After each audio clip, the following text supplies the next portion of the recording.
We're gonna go ahead and get started. So we've got a hybrid version here today of what we're doing. We've got people Zooming, and we've got people here live and in person. And we're gonna try a happy combination of all these things. So this is gonna be very interesting.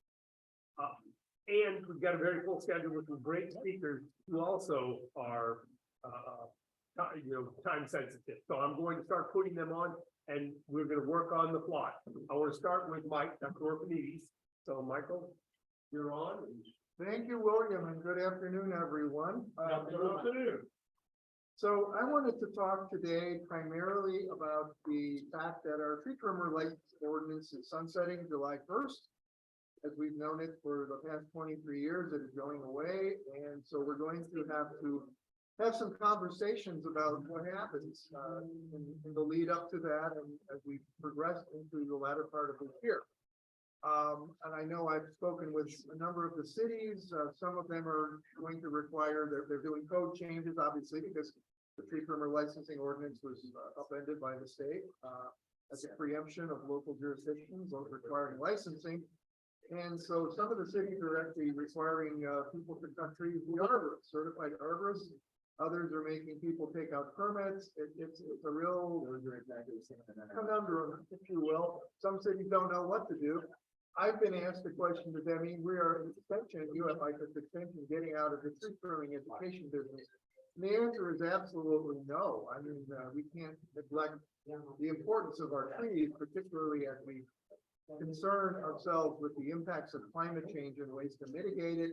The fact that trees are something we should be cherishing, taking care of, doing our due diligence to promote sustainable urban tree canopy. All the while the temperatures get warmer and the storms tend to become more frequent. So I think it's a no-brainer to say that we need to do tree trimmer education. The question is, how do we do that?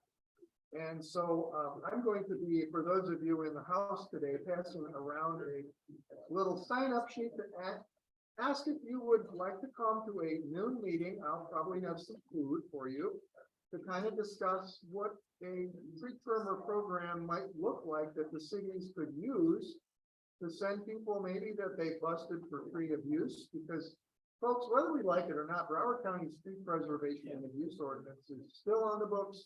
Y'all have to still enforce it.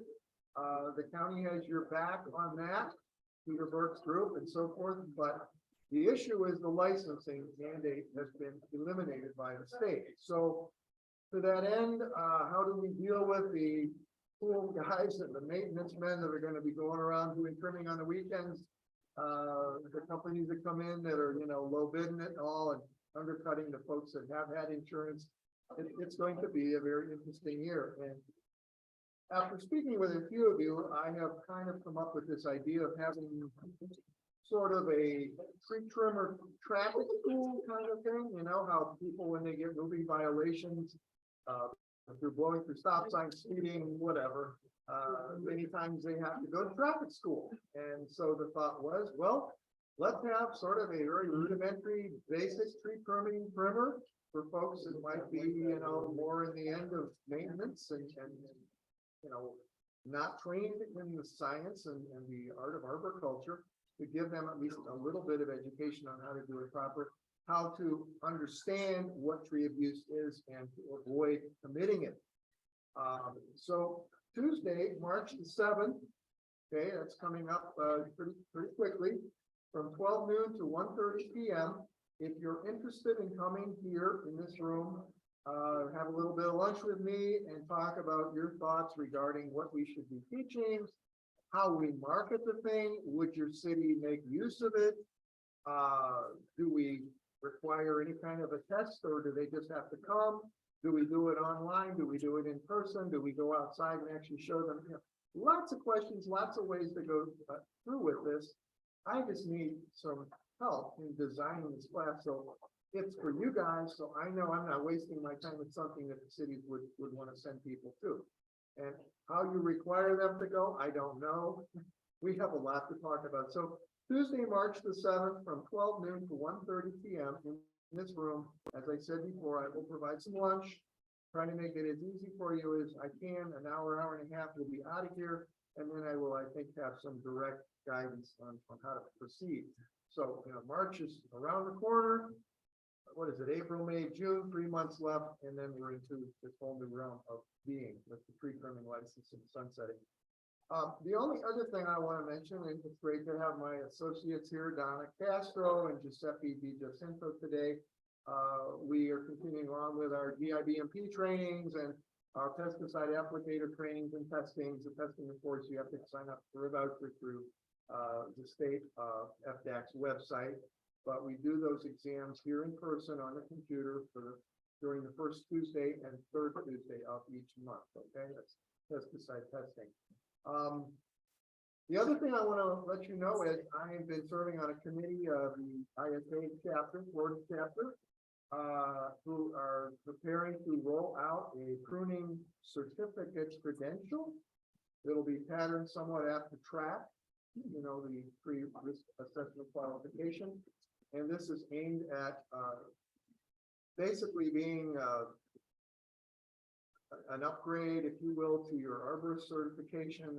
It's an additional training that we think will help you as an arborist to improve your pruning, to actually write prescriptions. They're talking about writing prescriptions for pruning and training participants who would come to this class, which they were planning to roll out in Trees, Florida, which is coming up in June, and train people who go through the accreditation, not only in the fine arts pruning and writing pruning prescriptions, but also conveying those directives, if you will, to cutters to prove that's on the ground actually doing the work. So that's something to look forward to for those of you who have ISA certification. Again, it would be patterned much like after the track program, PRQ, which I know some of you guys have. So stay tuned on that. William, that's about all I have. I know we're short on time today. Donna, Giuseppe, did you have anything you wanted to add? So again, greetings from the commercial HOOK program here at UF IFAS Extension. We're glad to have you guys here in person, as well as those of you in Zoom land. Hi. Yes, question. That, trimming certificate, post the arborist certification or preliminary? The pruning certificate would be something that the ISA chapter is rolling out for people who already have arborist certification. Just like you can't become track certified unless you're already a certified arborist. It's above and beyond, as I understand it. So, Trees, Florida. Does anybody in the house have anything to say about that, about Trees, Florida? Wade, you on the committee this year, or? I'm only on the tree pruning credential committee with you. Okay, Sure. yeah, it's Thank great to have you there as a partner too. There's about 20 of us that have been meeting a few times in Orlando. We've got one more session to go through in April to kind of tweak and finalize it, and we'll be on our way. So again, thank you very much, William and Kevin. It's a pleasure, and I'm going to turn it over to you. Hi. What am I doing? And so, okay, and we've got a few folks coming in here live, which is nice. It's unfortunate that not everyone is here, but we certainly appreciate the ability to do this remotely, and that so many of you have chimed in and jumped on in this fashion. It's great. We've got pretty stout group of people today to speak on topics. As far as state board goes, we've been sending out a lot of membership invoices. If you have not received them for some reason, there could be some email issues.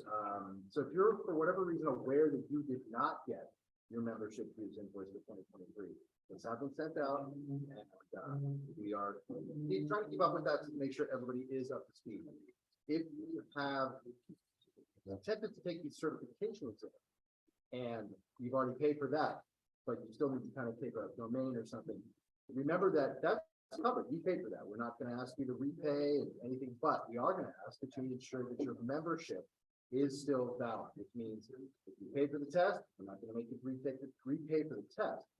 We are going to make sure that before you take any retakes, that your membership is current. So with that, I'd also want to mention that we have sent out certification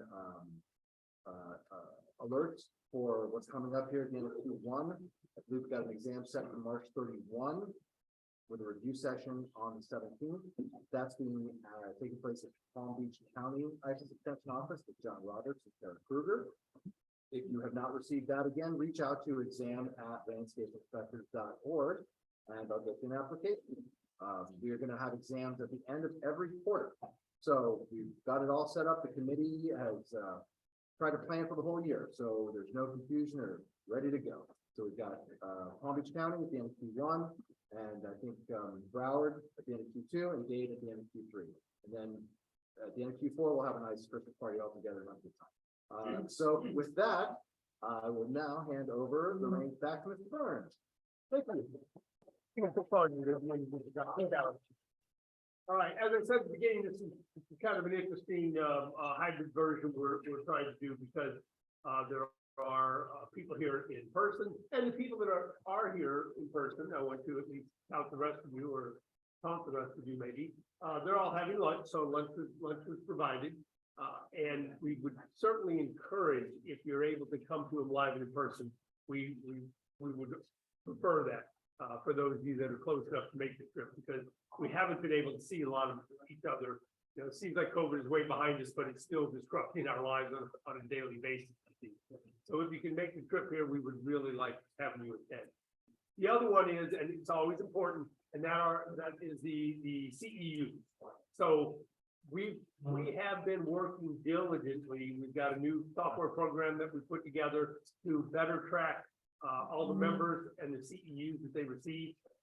You do know that for every 3-year cycle, so when you receive your certification, this only applies to certified members. When you receive your certification, it's for a 3-year period, and you need to obtain 24 LIAF CEUs over that 3-year period and remain a member in good standing.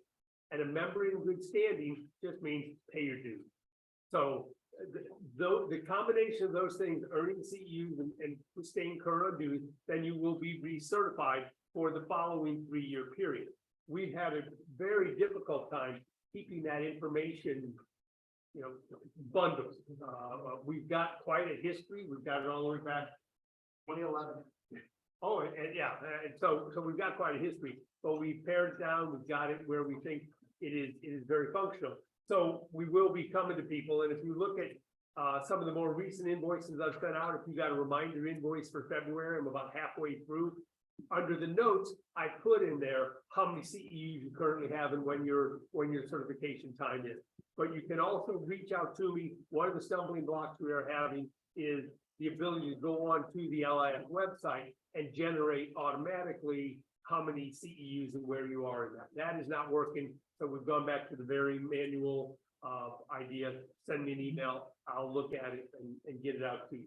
So we are tracking and we will help you with it. The other thing, as far as the 24, you get one for every meeting you attend, be it virtual or live and in person.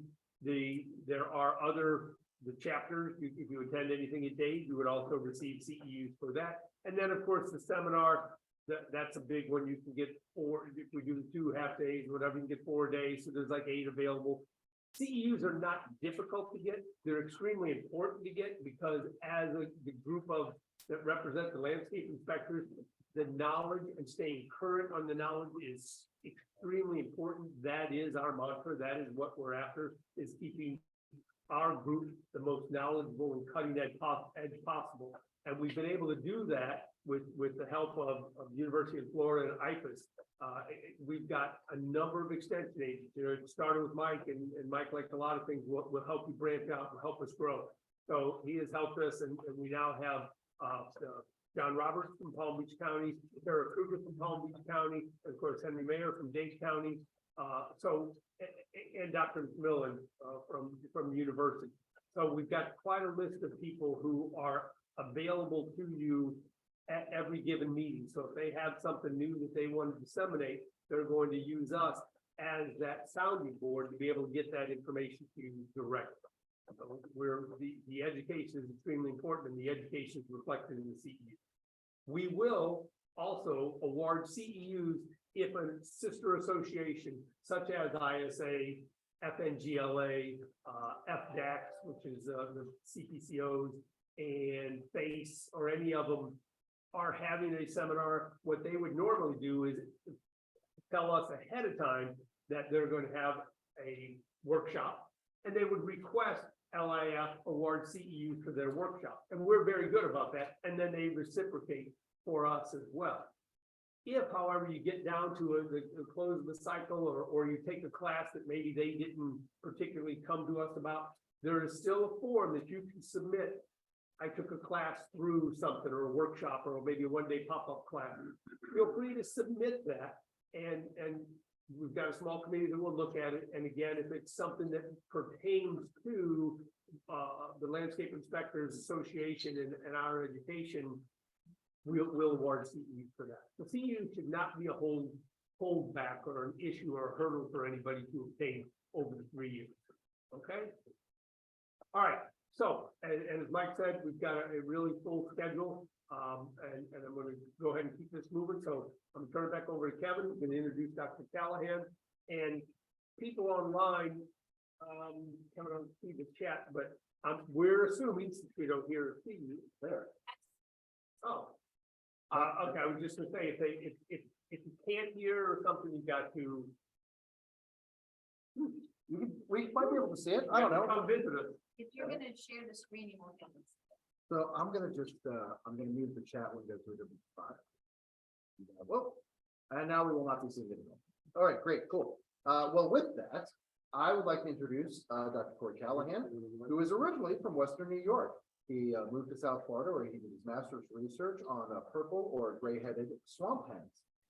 After that, he moved to Australia and did a PhD focus on how birds respond to urbanization, followed by a postdoc in Germany, focused on how to optimize sampling of biodiversity by citizen scientists.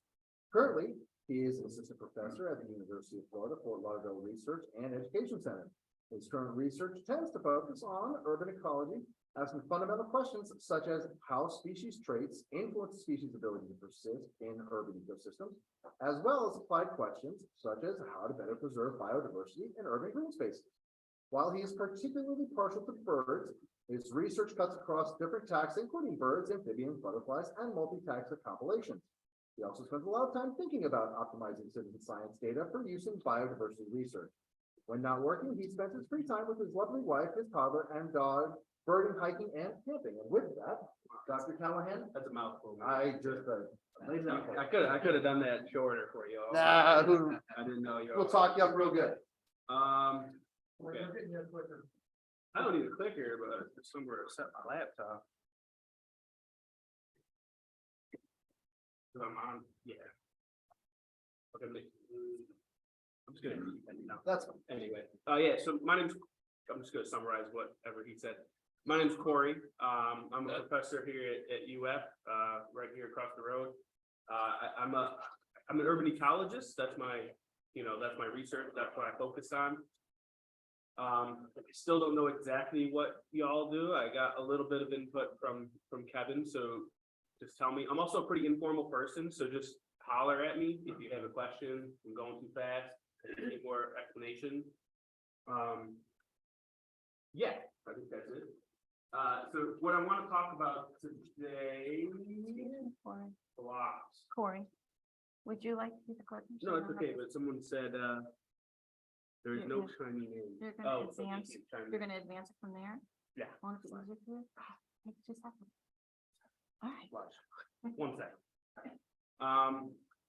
So that, I guess what I do, just to give a little bit of background and, Miami, I try to make sure, I research how we can preserve as much biodiversity in a setting like that as we possibly can, right? There's not a lot of green area. And so how can we maximize that green area to promote more species across the board? Birds, like he said, I'm partial to birds, but I study insects, birds, mammals, you name it.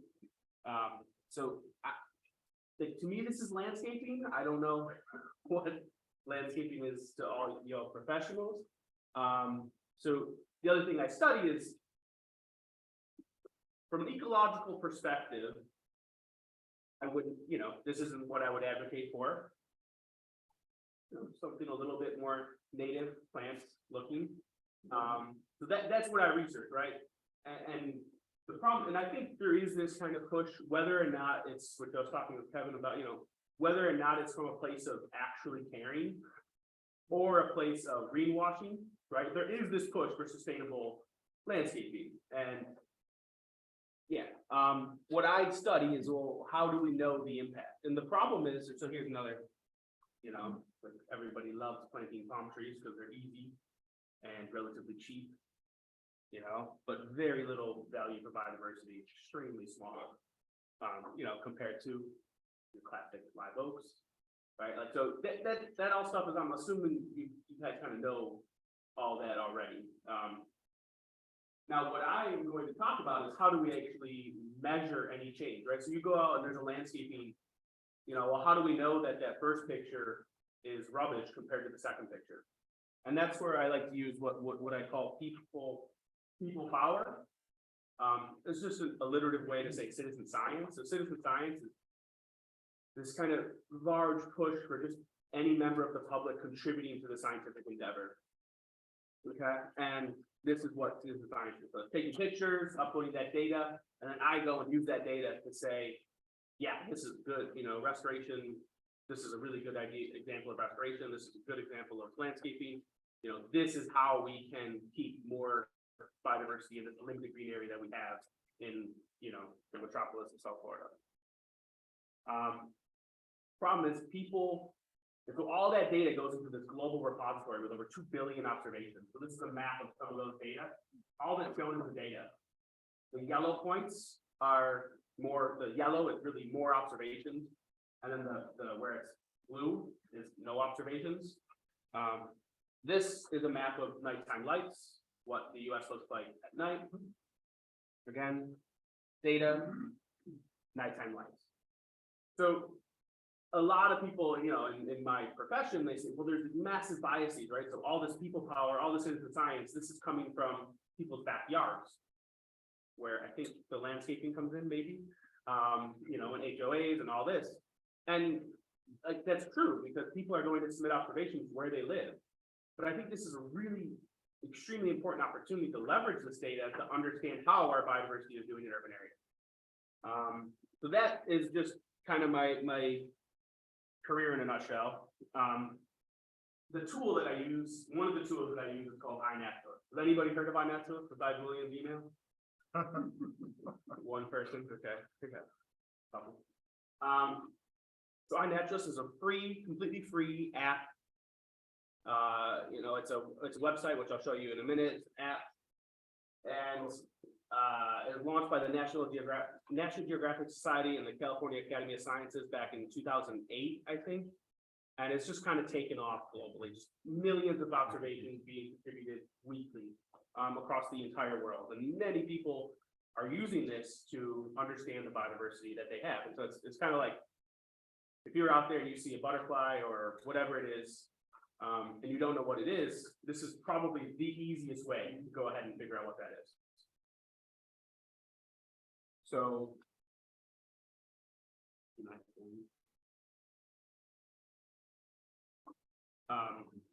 there's more than 400,000 observations so far. More than 400,000 species submitted. So every single time you just get a photo of an animal, these are just some of my recent observations. You get a photo of an organism, you upload it to the web, and then someone can come and identify it.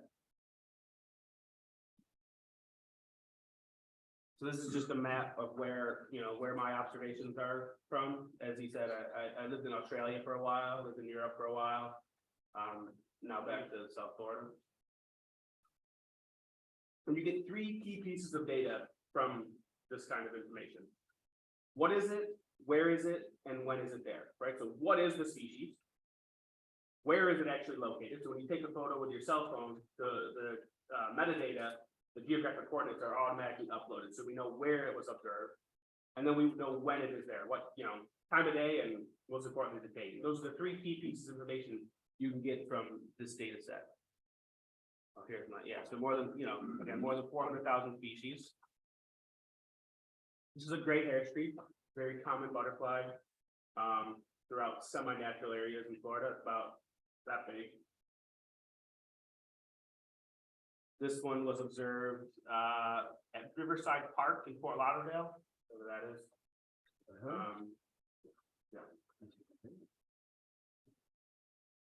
And so this is just a map of all the observations from across the entire world. So you can see the kind of global, we obviously do quite well in the US. Most developed countries do extremely well because this is where we have more smartphone access for other reasons. This is a hair streak throughout the United States, so you can kind of get an idea of that species range throughout the United States. And then again, when is it there? I don't remember when this one was taken, but this is the kind of seasonality of that organism, the gray hair, of that species, the gray hair tree. So it's more common in the fall, after they breed in the summer. So all that data, that people power, is up to over 2 billion records that is uploaded to the web. And those 2 billion records are what I use to try to understand some of these questions that I was talking about at the beginning. So this is just one example of 2 dragonfly species using iNaturalist data. You can see they're animated, but on the left, you can see it doesn't really change much. So the purple means it's more common and the yellow is less common. But on the right, you can actually see this incredible expansion throughout, that it's actually, through time, it's actually colonizing. All right, so now I was just going to show you the actual website for a minute, if I can get it to work.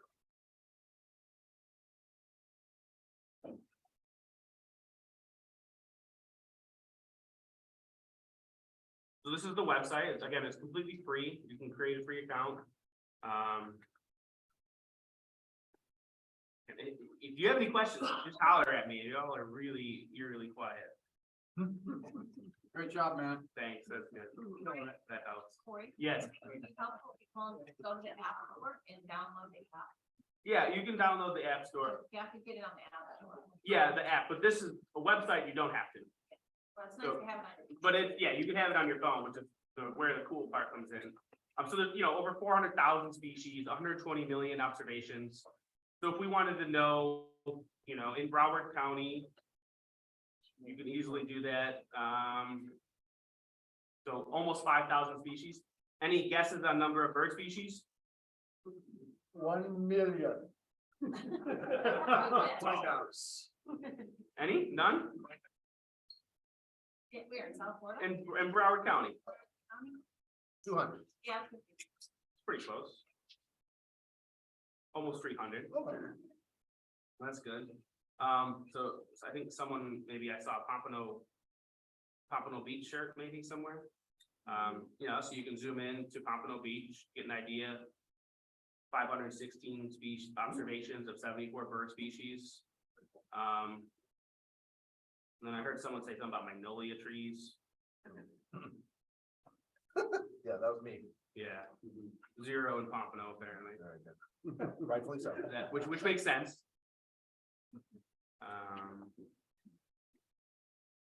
Hopefully people can still hear me online. They can hear you, but they can't see it because.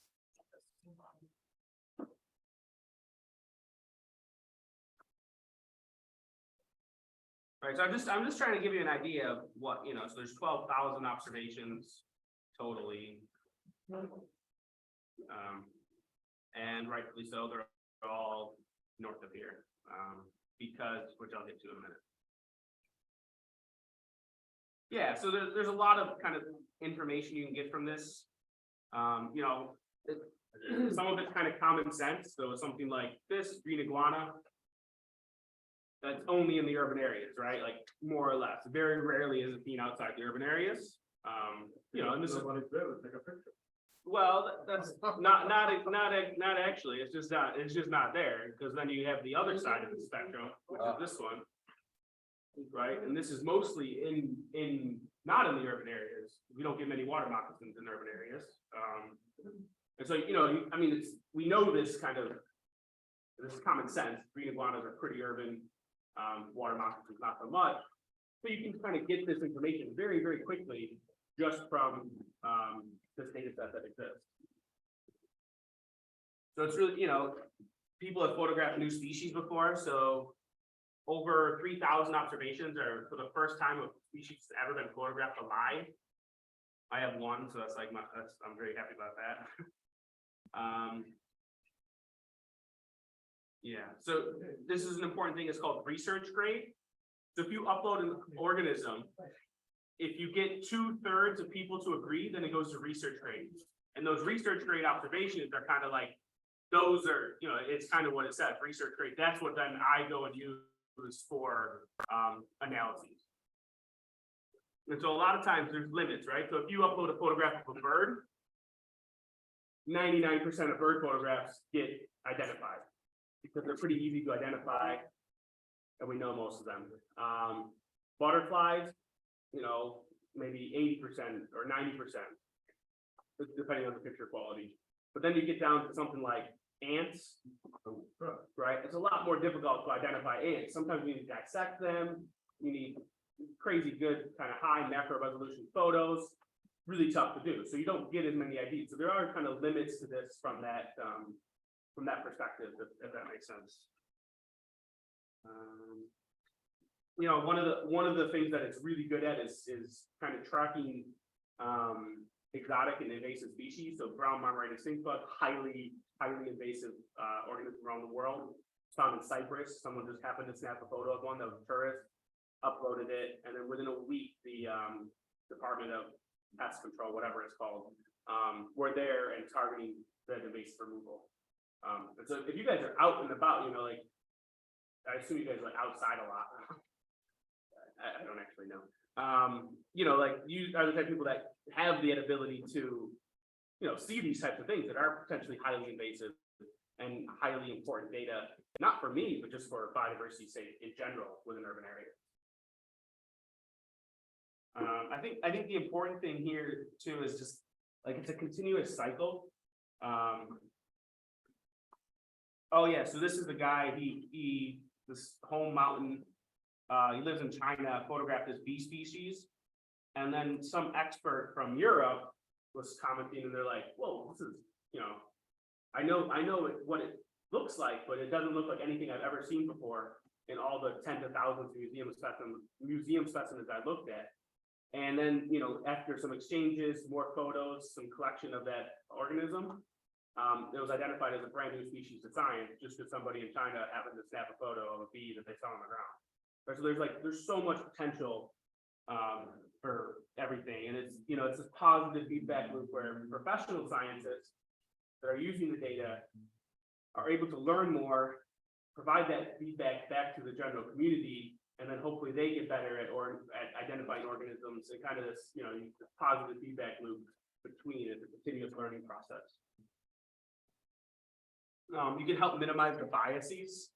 So part of the problem right now is that, so this is just representing that Lepidoptera, moths of butterflies, is equal to all of mammals, reptiles, fungi, and fish. Right, so there's a massive skew towards data on Lepidoptera, moths and butterflies. And so it's just, about thinking about, well, what might be a valuable observation to the data set. I guess this is my own personal thing. I find it highly enjoyable. I spend as much of my time outside as I can. Too much, if you ask my wife. So these are just some of my observations that I've seen in the last couple of years. I had my kid involved. That's his first observation. This is awesome. This is instant feedback. I don't know a lot of these organisms, but I can take photos and upload them. And, you wake up in the morning, you get 53 notifications. It's just a learning process, right? I'm like, oh, okay, that's what that bee was that I've never seen before, right? It's just this. I mean, that's just me. That's it. There is I just wanted to mention this. So the iNaturalist is available in the App Store for free for download. There's another, and all this depends on computer vision. So when you upload a photo, it uses massively trained computer vision models of these 100 million observations and photos that kind of then predict what that organism is. But this is a kind of kid-friendly version, so it doesn't have as many privacy concerns. And so it's called Seek by iNaturalist. This is what I usually talk about when I go to school, because it doesn't have any privacy concerns. But the iNaturalist app this is built underneath the iNaturalist app. I just wanted to mention that. Yeah, I mean, I guess as I kind of come to a close, you know, it's really just about getting involved. There's this thing called the City Nature Challenge.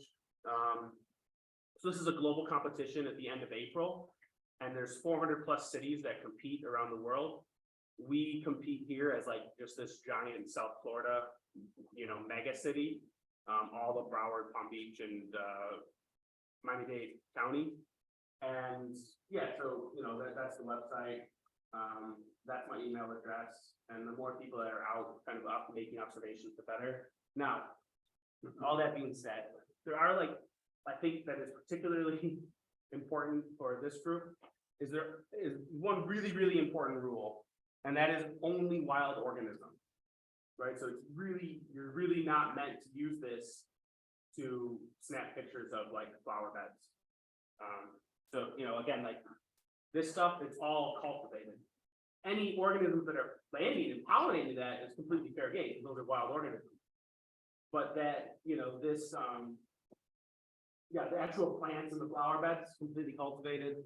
Same with this, even though it's native, it's a native landscape area.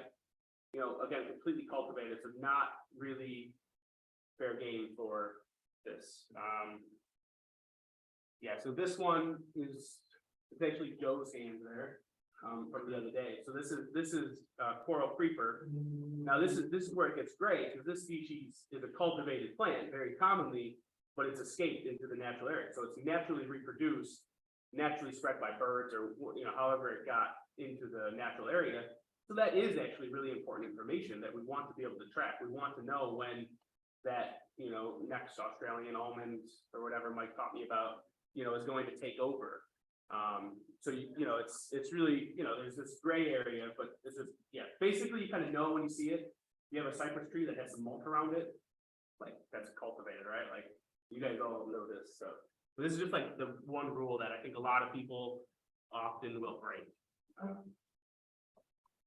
Yeah, so I guess I just want to say thanks for this. I just want to show one more demo real quick.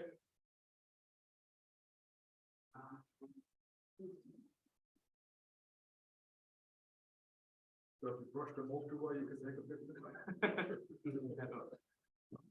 So this is just, but I mean, I guess this is kind of the, you know, I got this photo yesterday at 6:45 in the morning, right at the entrance over here. This is a, oh, you don't see my photo, hold on. I did not get that photo yesterday. I should be more clear. I don't know how to share my screen, Should be a little green button at the bottom. but like how to share the process. This is the photo I'm talking about.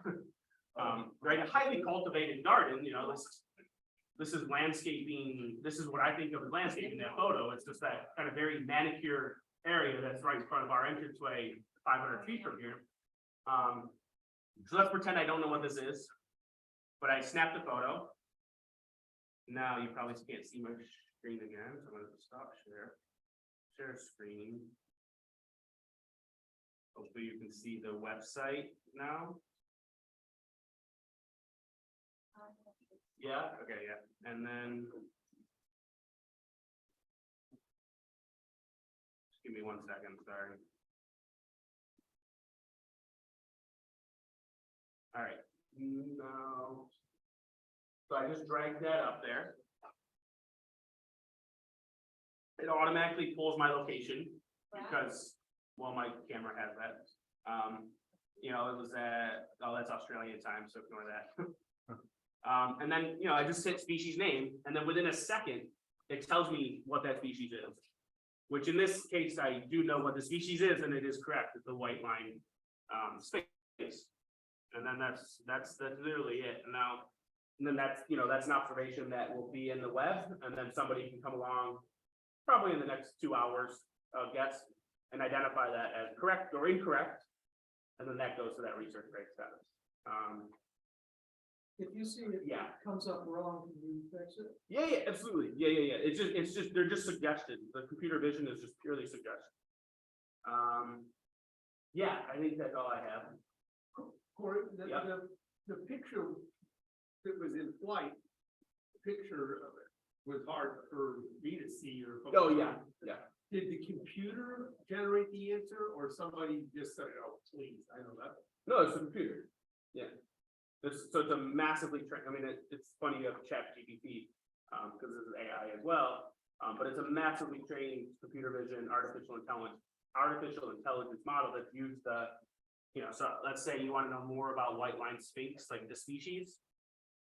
Let's see.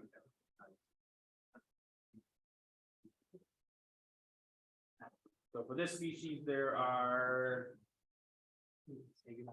how many 31,000 observations. So that's, 20,000 plus photos of the species that the computer vision is using. Some of them are blurrier than mine. Some of them are made nice close up photos. And it's able to get that, it's still able to identify it correctly. And again, there's limits, right? With birds, it's going to be pretty accurate a lot of the time. But then once you get down to ants, and this is just an example for ants, but it's a lot less ability. With as far as plants, you have to make sure you have the correct photos. If it's just a flower or a lot of times what I'll see is like a tree that's 200 feet away and someone will like take a picture of it. It's just unidentifiable, right? You need to get, far away, bark, flowers, leaves, all these species that you need to identify something appropriately. So of course, when you're taking the picture, a lot of the newer cameras will kind of clean up photos. Yeah, It's okay to let the camera do that. that's fine. Yeah, if you want to get rid of the noise reduction, all this fancy stuff. Yep, absolutely. Yep. You take a picture of a leaf and a picture of a flower. Yeah. Can you link those together? Yeah, you can put more than one, photo in for an observation. So here's something I had on my balcony the other day, because I do a lot of moth trapping. A carpet grass webworm moth, and so there, I put in 6 different photos of the one species. My wife, she's a botanist, so she yells at me because I'm the person that takes the photo of like a tree 100 feet away. And she'll be like, you can't identify that. But yeah, but you can definitely put more than one photo. Yeah. All right, so is this relevant at all to landscape AF or? Yes. A little bit, I mean, Yeah. just a little bit, okay. That's good, okay. Yeah, well, I mean, I'm happy to answer any more questions, but also happy to shut up. How would we participate in the city? Just take some photos of stuff and upload it. Is that easy? We don't have to sign up ahead No. of time. No, as long, it's any observation that's in the area that weekend automatically gets collated. Yeah. Yeah. Are you available to do like, homeowners associations or community activist groups, a presentation for that? I have been doing some of those, yes. You've been known to take it out in the streets? Take it out. The presentation, the whole thing. Yeah, well, I mean, I did, wait, what? I'm not trying to make it weird, man. I just want to know if you want to come out to like a community activist group who does this kind of stuff. I have done that, yeah. But you mean like standing in the street? Yeah. No, like the screen. Oh, okay, yes, but I mean, honestly, though, part of this is an engagement thing, right? Like I can stand up here and talk about it, but the only way you are gonna really learn is if you go out and actually take a photo and upload it yourself, and you kind of get that instant feel for how it actually works. But yes. the answer is Yes, you're not opposed to it. Got it. Yeah, the answer is yes to your question. Sorry. Some of your observations came from middle of the Atlantic. It seemed like a boat route, a boat. Yeah, those are from in the middle of the Atlantic. Yeah, so that's like a migration route or something. Yeah, no, it's just on a boat looking for birds and mammals and stuff. Yeah. Might have one that sort of hitchhiked and they take pictures of it. No, like birds that live out in the ocean or like I think one of those that you saw is probably a dolphin, or blue whale and stuff like this. Yeah. Okay. Yeah. But yeah, anyway, thank you all.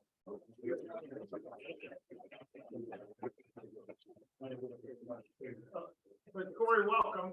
When did you actually start? In November, I started across the street. Yeah. Thank you. Thank you. William, can I ask him a quick question? There's a line online. Yes. Go ahead. This is Rich. I just had one quick question. How well is the algorithm at defining fake flowers and stuff that people might take pictures of and upload? Oh, Fake, did he say? yeah, like plastic flowers. It's pretty good, like, well, like, it won't, no, I'm saying like, it'll still identify them pretty well, so it doesn't necessarily know if it's fake or not. Yeah, I wasn't sure if it could tell that it was dollar store bought or an actual live organism, so. But so I think the important thing there is that there's a lot of people, myself included, that spend a lot of free time just identifying things. You know, so I look at the millions of bird photos and just say, yep, agree, oh, that's wrong. And the people that look at plants, you know, a lot of times I think a human eye can tell that. I don't know why I'm talking to projection. Yeah, no, it's okay. Just talk to everybody, you know. Talking to. What do you mean by streets? Yeah. I'm still flustered from this. And, you know, and so, yeah, a lot of times there's people can pick that up, and so they'll be able to say, oh, that's actually not a legitimate organism, and then flag it, so it never gets to that research grade status. Okay, but does it still get saved so that somebody knows that, hey, these were plastic, but people like took pictures of them? Yeah, it can get saved. In an ideal world, the user would be like, oh, whoops, and then that would be removed, but that doesn't always happen. No, I'm just thinking of different uses of it too, because if you start seeing a whole lot of fake stuff in one area, somebody might want to go out there and say, why is there so much fake plants in this one area? Yeah, well, a lot of where this happens is actually school groups. So there's, you know, this is being more and more heavily used as like a STEM education tool. And then, you know, so teachers will say like, oh, you can have some extra credit if you do some observations and get outside and engage with nature. And, you know, half the kids do, but then the other half are like, well, why would I do that? I got Google Images. I could just take a picture of my screen of some flower and then upload that. And so, you know, this is obviously horrible data from a analysis, kind of understanding the environment perspective. And so that's where a lot of this stuff, fake stuff, that's where a lot of it creeps in. I got you. I just thought I'd ask. It's Yeah. interesting. Can they identify the source and call it, then they'll pay for it, suspected spam? Oh, yeah, there's copyright violations and stuff, yeah. Okay, all right, thank you again, thank you very much. Okay. For those of you that are here, it's super important on your way out. Please take books that were donated by Getting Green. Nice hard copy books that are stacked and well displayed over there. And those of you online, next time you come, you can have one too. For our extension board portion, Henry Mayer asked me to fill you in on a couple things that will be going on. Let's see, on March 3rd, this is for the Dane County. March 3rd, new rust disease affecting nursery and landscape aeroids. From 10 a.m. to 11:30 a.m. hybrid, which is going, I think they're going to try the same kind of thing where they're going to have, they're encouraging people to be there live in person, but it should also be available on Zoom. Then on March 8th, they're having an update on the hibiscus bud weevil. I don't know if you all are familiar with that. It seems to be more a problem at the nursery stage, from what Peggy was telling me. There was a lot of issues with this new weevil attacking the flowers on hibiscus in the nurseries down south. On March 10th, Florida grading standards with Peggy and Mike, and that will be from noon to 1 p.m. In addition, Mike wanted me to tell you all that when he was talking about the different seminars and workshops that he was mentioning, he was kind of making them sound like they're in Zoom. They are also going to be a hybrid model. So if you're around, please, feel free to come, and they'll be here and join the people here live in person. All right. Phil. Another event will be March 30th here at the University of Florida. There's a Turfgrass Field Day. And whether you are involved in Turfgrass or not, you might have others in your municipality that want to attend that, with the managed sports fields and golf courses. So that's online. I have to give information to William, but there's a fee. I think it's about $45 per person. That's amazing. That's been going on for years. 34 years. Yeah, I hope you all like to hear Phil, because that's super important one. It's the Florida used to be. Yeah, South Florida Turf Expo. It's actually hosted by the South Florida Golf Course Superintendent's Association through Marco Scavan, Turfgrass Islands here, University of Florida, Navy campus. So some of this research has been going on for, I heard Phil, 30, 40 years. So there's some really great research out there on turfgrass, which is a large part of the landscape industry. And this is, even though it's I think it's GCAA, Golf Course Superintendent Association of America, it's not just Bermuda grass. I mean, they cover, don't you cover all the grasses, right? Yes, yeah. In Okay. fact, typically in the field day, there'll be a walk through Marco's, Dr. Scavan's research plots to look at St. Augustine grass and zoysian grass, as well as Bermuda grass. And then certainly the golf and sports people, mostly Bermuda grass, but some have areas of seashore pastoral, so it's pretty diverse in that. There's big equipment, irrigation suppliers, whole lot of related and interesting things. It's very educational.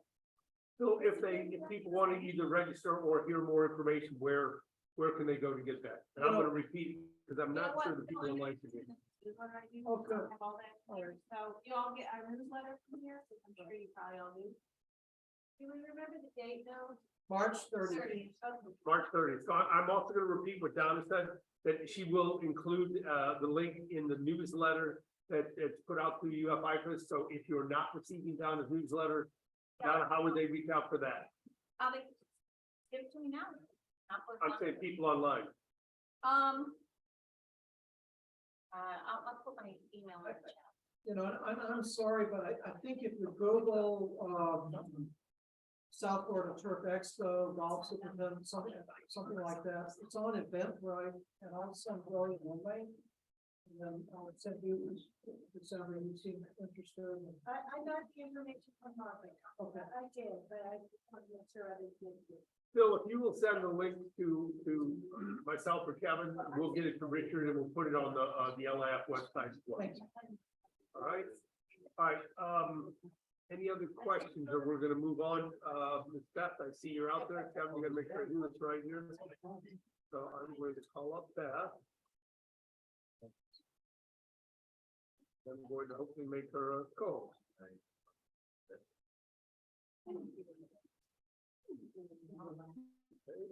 I'm here, Bill, but I can't start my video. All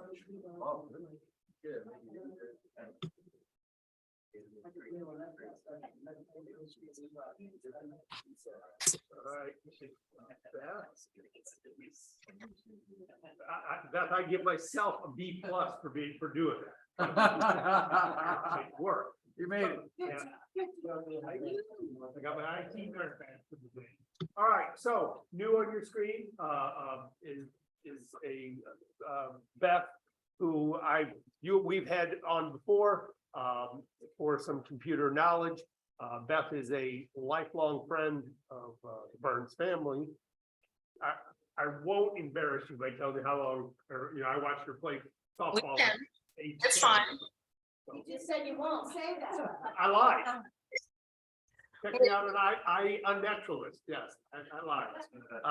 So Beth, I'm going, in the interest of time, and because of the topics you have to cover, I'm going to go ahead and turn it over to you. You've been introduced before, but go ahead, feel free to introduce yourself. Okay. And you're in charge. Thanks, Beth. All right. Hi, everyone. Beth Porter-Carrero. I will say that I went to the dentist this morning, so if I'm talking a little funny, it's because my mouth's still a little numb, but we're going to get through this. So I'll just start off. It's okay about talking about how long I've known Bill, going on almost 30 years, I think it is. So just to give you a little background, I actually have I'm a teacher here in New York City. I live in the Bronx and I teach in the Bronx. I have a degree in geology and I'm certified to teach earth science in the high school level, but I no longer actually teach that. I started taking computer science classes and went to a couple of workshops. And now I teach, currently this year, I teach everybody in my school grades 8 through 12. I teach them computer science. So we do different levels of coding. We actually start off in the middle school with artificial intelligence, which runs right into what we're going to talk about today. So basically everybody I'm sure has heard, whether it's on the news or you've come across it or maybe done some digging yourself, on something called Chat GPT. And I'll just give you sort of a quick rundown. I'm not sure the levels of everybody in the room in terms of like how much you know about technology and artificial intelligence versus what you don't know. So if you have any questions, please feel free, drop them in the chat if you're online, or if someone can relay them from the room, that'd be great. So artificial intelligence, or AI is what it's also known as. It's basically a tool that can be used and trained using machine learning. And there's different types of artificial intelligence. So something like the Alexa or the Siri or the Google Home that you have, that's a version of AI. A vacuum robot that you have, that's also a version of AI. AI is not things like automatic doors, like just because it opens and closes, it's just a motion sensor. There's nothing actually happening there.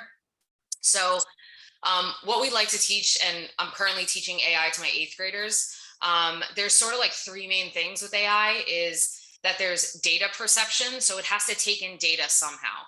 So if you think about, your vacuum robot has like sensors, it has, some of them have cameras on it. So that's where it takes in the data and it perceives that data. Then it runs it through an algorithm. So the algorithm is the second part, where it runs it through like a model and it's figuring out what it needs to do. So for your robot, obviously it's trying to manipulate through your house and not bump into your furniture and clean what you need cleaned.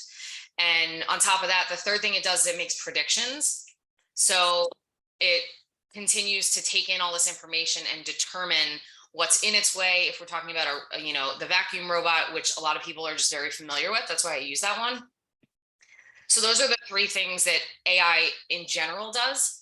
But there are different types of AI. So when we're looking at ChatGPT is a conversational chatbot. So think of this like anytime you go to a website that has a chatbot, like say you go to a medical website or, any sort of website that says like, hey, let's chat right here. That's usually a chatbot. And it's programmed with certain sentences and it picks up on certain words that you type in. So it's very limited in what it's going to give you for information.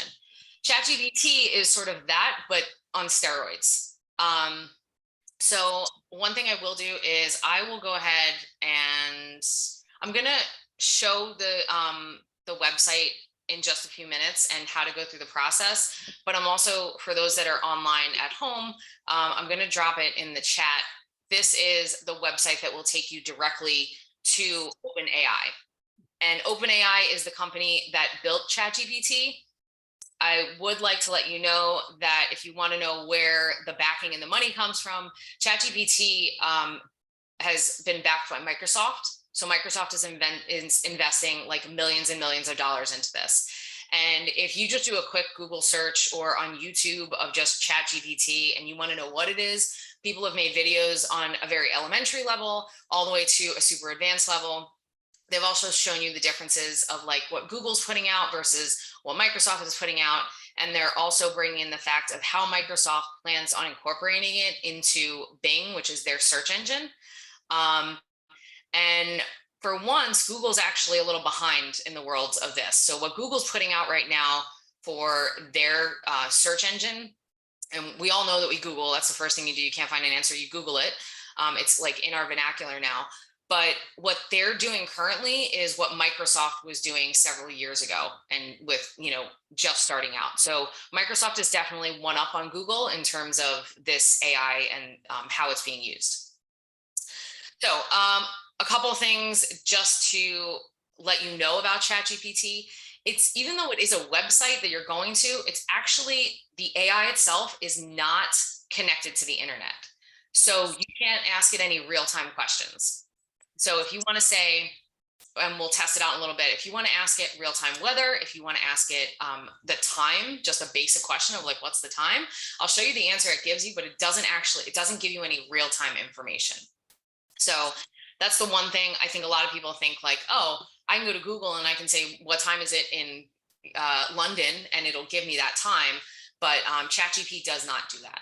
Okay. So I'm going to go ahead and I'm going to share my screen so that we can see.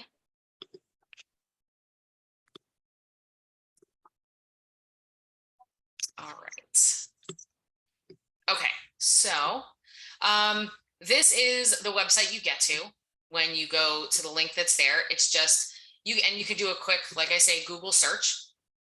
That'll bring you, just look for ChatGPT. Like I mentioned, OpenAI is the company that actually owns it, and ChatGPT is just their chatbot or their conversational chatbot that they made. Okay.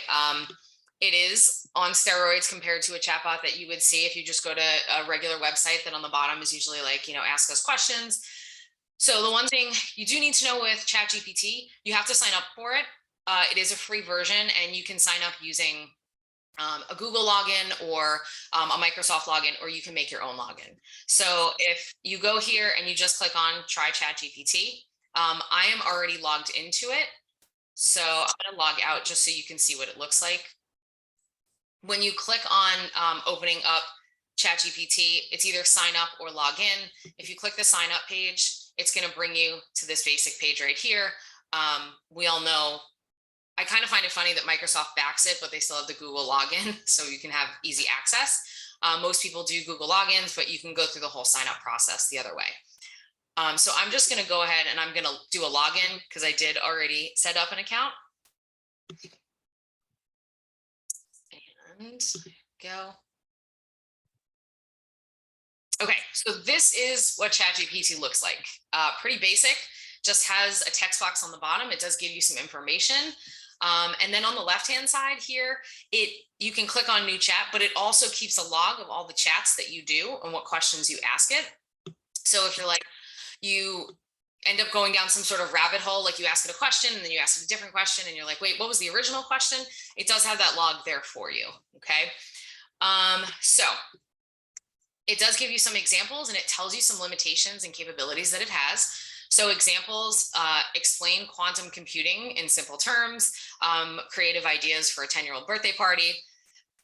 Capability is that it does remember as if it's in a full conversation with you. So if you compare this to something like Google, in Google, you say you Google search, I don't know, 10-year-old birthday party ideas, you're going to get all of these pages that it's going to link you to.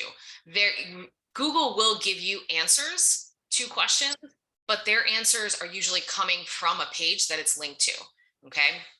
Google has an algorithm that works on clicks and how many pages, how many times a page is actually clicked on, and you can pay to have it higher up on the page in terms of results. And that algorithm that they have is very secretive. They don't, they sort of have a definite stronghold on the search algorithm and how that works. But ChatGPT is sort of a new AI that's in the game because this continues the conversation. So as you start the conversation, it's not as if it clears its memory and forgets what it is you asked for. You can continue asking it questions about that.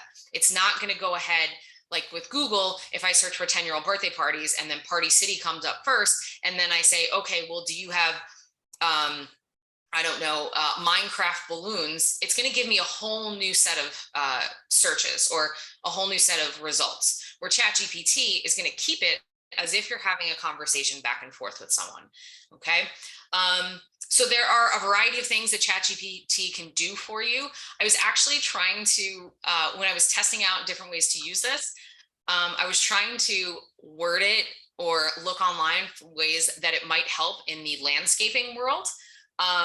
There was one that came up that a guy used it for, but it was very, very simple. But I'm just going to show you some other things that it can do. And then maybe this will sort of help you guys, because obviously I don't know the field of landscaping. I know the field of education. And I can tell you all the things that we like and do not like about this in terms of education. So you just go on the bottom here and you just type it in and you can hit enter, okay? It does come in light mode and dark mode. I always do everything in dark mode just because that's how I like it. But very limited menus on the side here. You can clear out all your conversations. The capabilities it does have, like I said, it keeps in mind that it is a conversation, but like keeping it like that. So you're able to do follow-up questions, and it is also trained to decline inappropriate requests. So if you want to test how far ChatGPT will go, and you ask it a question in terms of like something like making bombs or anything that is unethical, it will tell you that it's unethical, that it cannot explain this to you or, you know, show you or explain how this is made. So limitations, it will sometimes generate incorrect information. It can have some, it can obviously give you some biased content. It can slip through the cracks and not grab everything that it shouldn't tell you. And then last but not least, it doesn't have much information in events after 2021. So those are just some things to keep in mind. So if we just wanted to ask it, some of the things it can do, like it can give you product recommendations. So I can say, can you recommend a 55-inch TV? I know I spelled recommend wrong. I don't teach English, so. And here's the conversation. Sure, I can recommend some good options for a 55-inch TV. Here are a few choices. This is within a second. It's already populating this. All I did was type in the question and hit enter. At any point that it's generating this information, you can click on stop generating if you're like, oh, wait, I found the one I want. But you'll notice that it gives you the brand, the model number, and then it gives you a rundown on, you know, the different properties or characteristics of each of the TVs. And then at the end, ultimately, the best TV for you will depend on your budget, needs, preference. So now I can start asking it questions about these TVs. So I could say, are any of these TVs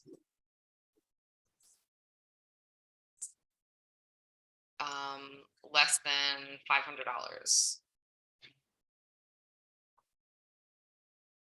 And then we'll see what, so unfortunately, none of the TVs I mentioned in the response are available for under 500, but here are a few choices that are under $500.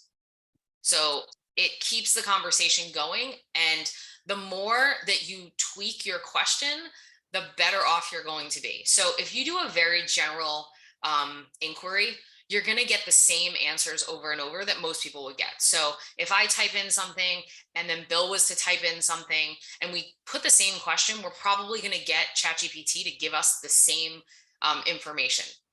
But if I start tweaking my answer or my question, I should say, and I say specifically, like, I'm looking for a TV that is less than $500, it's 55 inches, that is only made by TCL. That's going to give me a better answer than if I just put, what are some great TV choices, okay? The other thing is you can, so I'm going to go ahead, I'm going to clear the conversation. Let's see, up here. Go. So I'm just going to clear it because I don't want it to keep interacting with the same one. Say you're at home and all you have in your fridge is chicken and you don't have a recipe for it. So what can I make for dinner if I only have chicken in my fridge? So there are many delicious meals that you can make with just chicken. Here you go. Number one, baked chicken. Then it gives you a basic recipe. Chicken stir fry, same thing, basic recipe. So if I go ahead and stop generating, I can now say, can I have the recipe for baked chicken?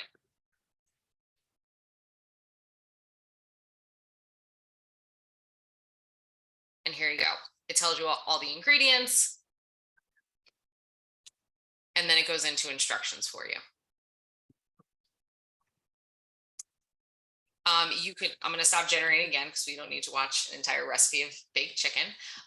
So these are some things. You could also ask it to tell you a joke. Tell me a joke.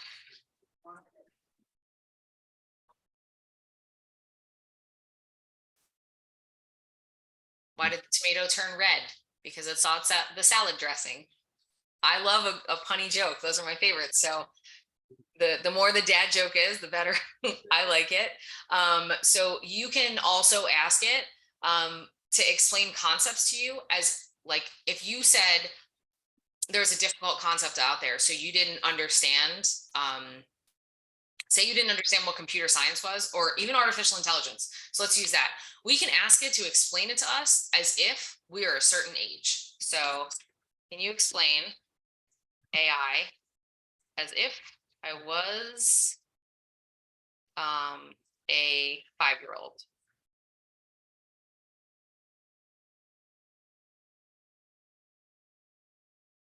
And then it breaks it down. AI stands for artificial intelligence. It's like having a robot or a computer that can do things with you, do things on its own. And it gives you a very basic, as if you were trying to explain it to someone in kindergarten or first grade.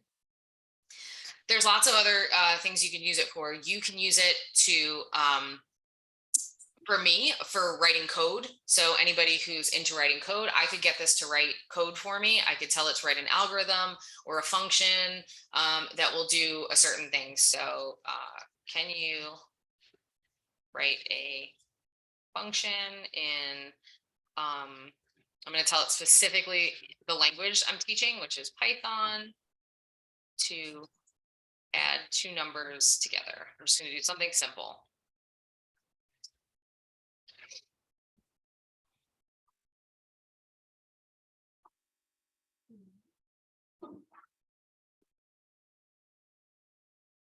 Super basic, and then it's also explaining the function for me, to me, I should say. So it's telling me what the function's called, how do I get it to work. All I did was ask, can you write a function that's going to add 2 numbers together? In my class, writing functions is a lesson that takes about a week of going through and like teaching the students. It can do things like this. You can ask it as a career coach for yourself. You can have it help you with interviews. So you can say, you can give it like a whole paragraph of whatever you can tell it rather than asking it. So you can say, I need you to help me prepare for an interview. So for me, I'm a teacher of 8 years. I have a background in computer science and earth science. I am, applying for a job as an administrator. Can you be the interviewer and ask me questions? And it will practice and keep it more conversational, even one-lines of like just asking you questions like, what are your strengths? And then you would answer, and then it plays off of that. So you can use it for something like that. You can use it to work on social skills. So if you're someone who might struggle with anxiety and like small talk and not understanding, like, what do I do when I'm in a social situation? Like, how do I get, like, what are some topics that I can use to start off a conversation? So let's see. I have social anxiety. What are some oh.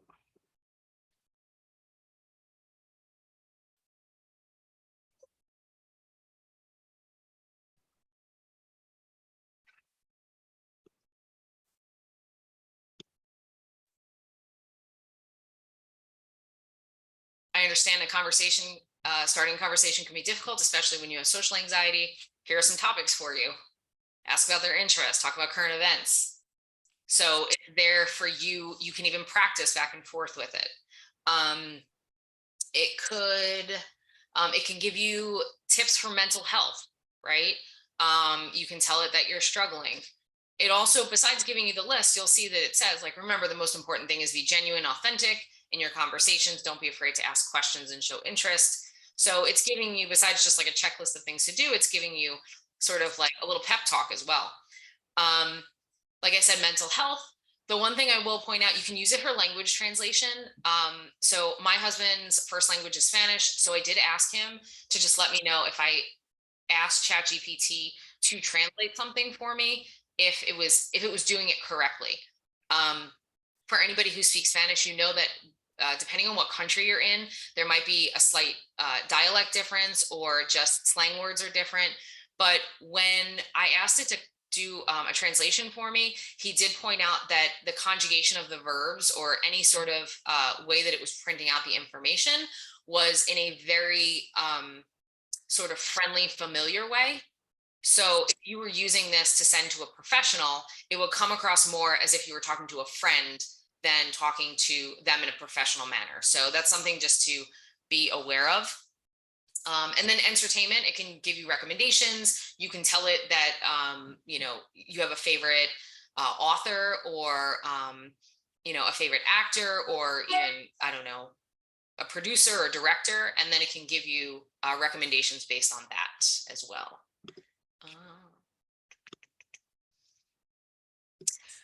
So, George, I just saw what you wrote in the chat, and let's talk about that.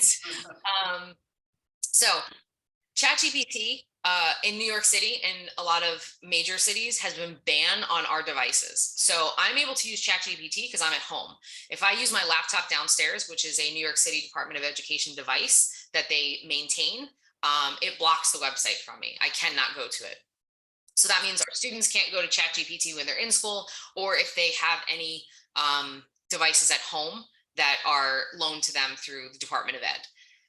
I also teach AP Computer Science, which is a college level class. And as soon as you open up the website for the AP College Board, it has right on there, it says that if anybody knows that students are using any sort of AI, they don't name ChatGPT, but any sort of AI to write their code that they have to turn in for their portfolio, that it will be flagged and they will be, you know, basically it'll be counted as plagiarism.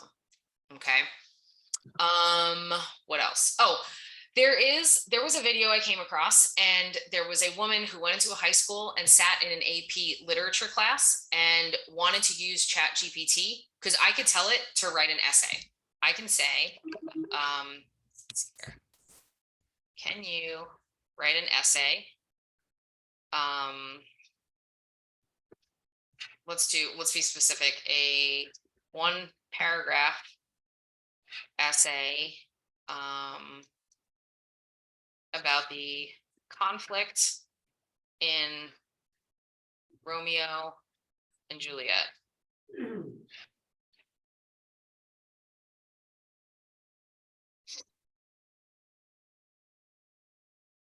In less than a second.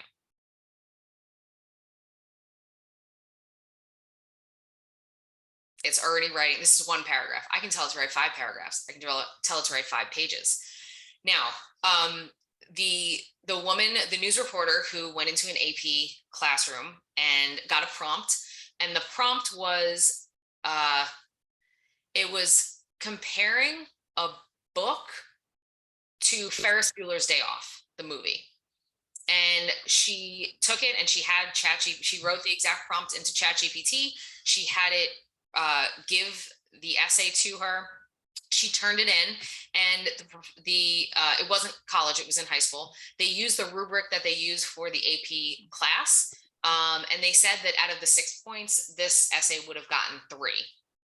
And there were some differences because ChatGPT was confusing in terms of Ferris Bueller's Day Off, the character of Ferris and Cameron, and saying that Cameron said something when it was really Ferris, or vice versa. So there are things that ChatGPT will get wrong. And I know that one of my teachers at school, it actually teaches 7th grade social studies, had a student turn in an essay and absolutely hands down knew that they put the prompt into ChatGPT, because with us being with them all year, right? I'm with these students for 180 days, 10 months out of the year. I know how they write. I know how they code. So coding is no different than writing an essay. And as much as the more you interact with ChatGPT, the more it understands how you talk and write. I could put in here right now that I wanted to write a lesson plan on functions, and it can spit it out for me. So that's great. But at the same time, the more you're with students, you're going to be able to pick up on things like that. And that's why the New York City DOE just banned it from all computers. So that way the kids can't even attempt to use it.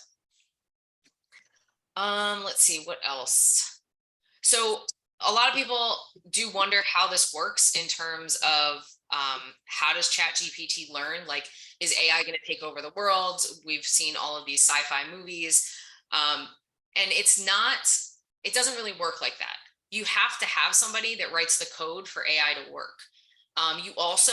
The way AI learns is something called machine learning. And the way machine learning works is the more data you feed it and you tell it that this data is correct, it starts to learn from it. So there's a real basic coding platform called code.org that we've used in the middle school. And we do something called AI or not AI. And basically it's like trash or a fish, and they're in the ocean, and the kids have to click, like fish stays, trash goes, fish stays. So they click every time it's trash, and then the program starts to learn. So it doesn't know what a fish is, and it doesn't know what trash is, but it picks up the characteristics that the fish has versus what trash is to know the difference.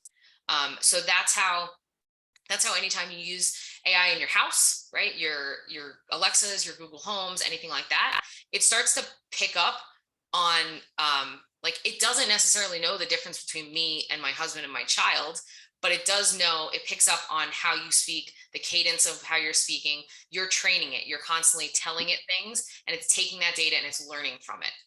Okay.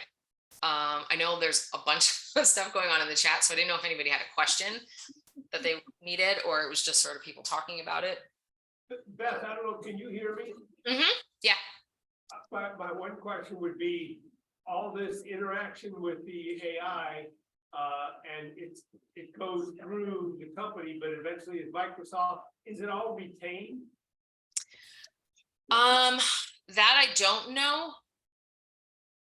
You mean like, is it on like a server somewhere? Like, Right, so are these conversations, because you said you may tell it your favorite author, you may tell it that you killed your neighbor, you may tell it, things that you don't want other people to know.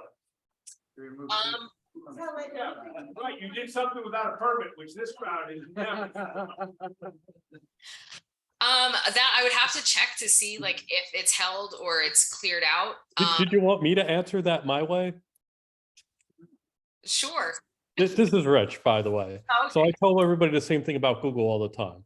At the end of the day, the law says that they are not allowed to have humans look through information. However, their programs are allowed to look through anything they want. That's why everything that goes through a Gmail account is being looked at by a program, which is why you still get ads about it, even though you didn't tell Google they were allowed to look at it, because their people are not looking at it, their programs are.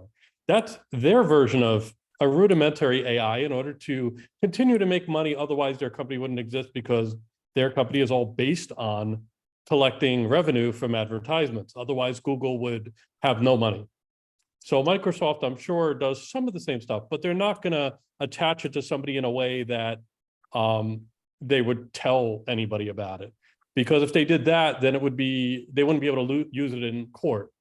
Real quick side note, back in the dial-up days, Microsoft had MSN. They tried to sue somebody because part of the MSN agreement and using their dial-up was that they had software that would check your hard drive to see what you had installed and what versions. They found people with software on it they didn't buy. That was Microsoft Office. They tried to sue a guy. That guy countersued them because they illegally obtained that information off his computer. He won, by the way. So even if they got the information, they wouldn't be able to release it because they would probably get sued. So they'd be too afraid. However, that doesn't mean that they're not using it to try to enhance their products like everybody else is. Yes. Like, so sorry. No, I appreciate it. Yeah, so Bill, I hope that answered your question. There's nobody sitting through it, but they have programs that do it. So that's why everybody wonders, like high schoolers especially, their mind is blown when you point out things like explain what cookies are and like information carries from one place to another. So when you're searching on Amazon for something and then all of a sudden you're getting ads on Instagram about it, like how did that happen?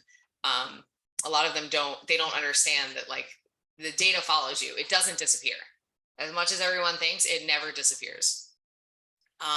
So George, your question was, can you write a correspondence. So is your question to have ChatGPT write it and then put it in as a question to be revised? Or are you saying to write your own thing? I think he wants it to perform correction on it of some sort, from what I'm reading.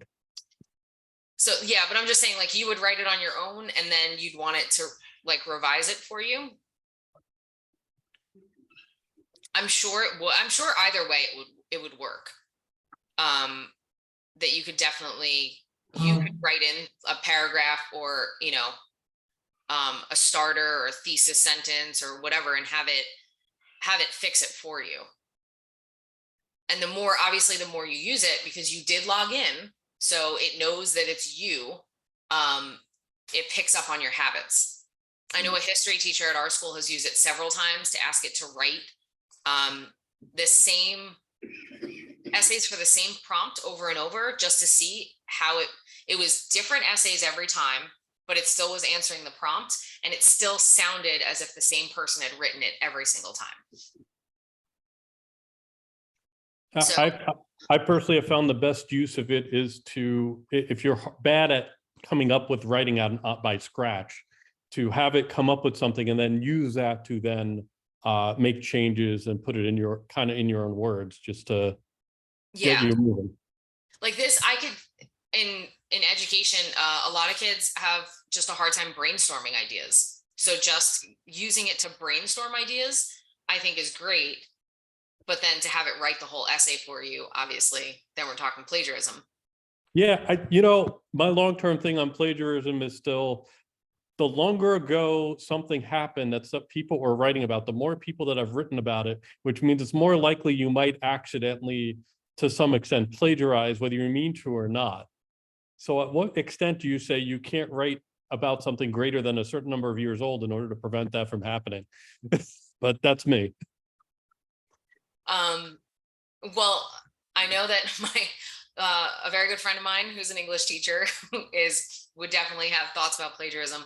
Ours, I think, is in terms of if students are at a lower level and then they're turning in these essays that are way above their level just because they were able to word the question the right way, you know, then there's issues because they're not learning anything. They're just getting somebody to write a higher level essay for them that hopefully will get them the grade that they want.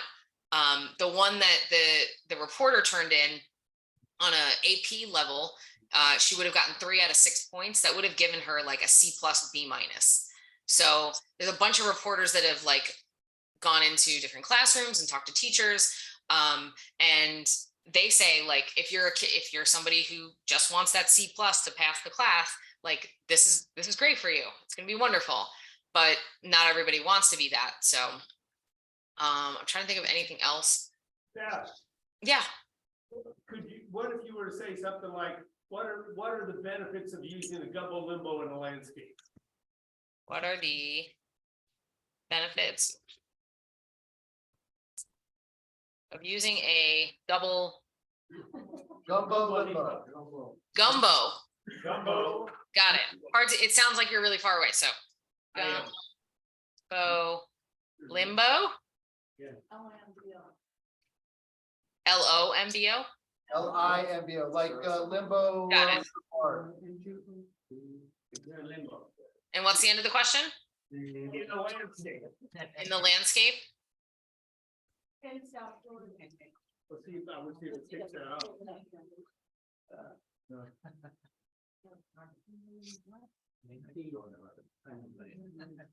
Here are the benefits. What's the answer? You can't read it. Can you? Yeah, sure.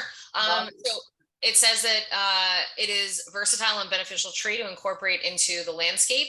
So it tells you it provides shade and then explains it, tolerates salt and wind, attracts wildlife, low maintenance, medicinal properties, drought tolerance. Overall, gumbo limbo is a beautiful and beneficial tree that can enhance the aesthetics and ecological health of the landscape. Can you ask what are the disadvantages of using one in a landscape?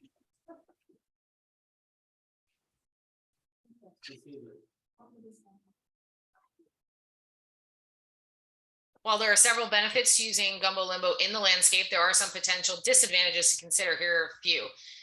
Invasive potential, large size,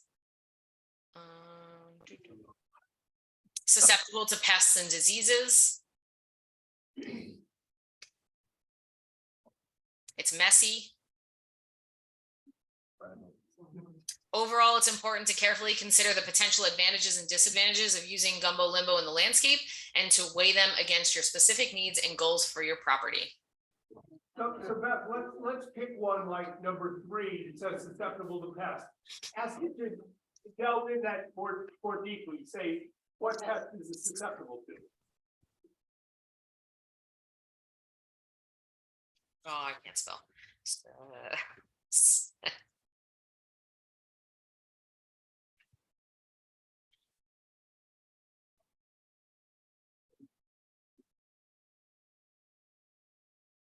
Oh, I said pets, not pests.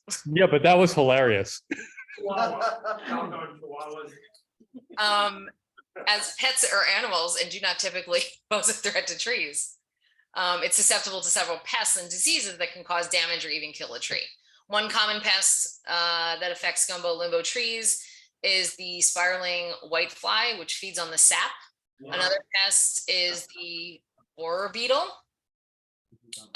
They can also be susceptible to several diseases.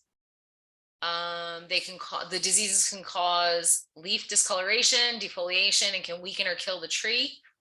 If you suspect your gumbo limbo tree is being affected by pests or diseases, it's important to consult with a certified arborist or other tree care. Finally, we heard the word. This It's very, thing is working out.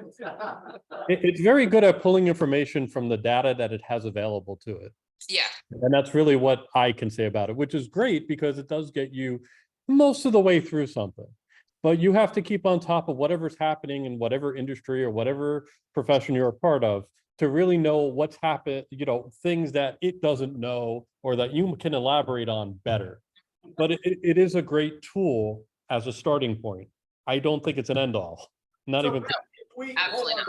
hold on. If we needed scientific, we want to know where it's getting that information. It nailed it with the spiraling whitefly, Rugo spiraling whitefly. Can you ask to see the documentation, to see the footnotes it's citing, or? Yeah, that's a good question. Where did you get this information or something? What are the citations? Something. That's a good question. I like that one.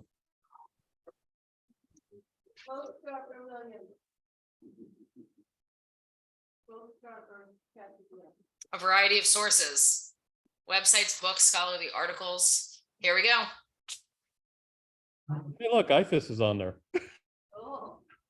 University of Florida, IFAS. Say Dr. Orfaniti told me, I think. It does. Well, can you ask it who wrote the sources? Who the authors were?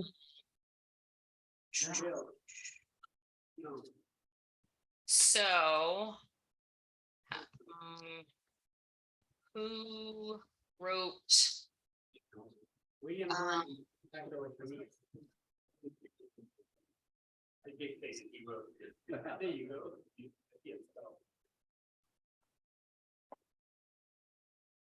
See if that works.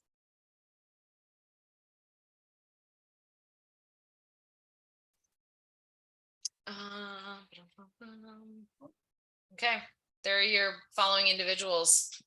So you can, I don't know if you can see it, it says the information on gumbo limbo trees that I referred to in my previous response was likely written by one or more of the following individuals.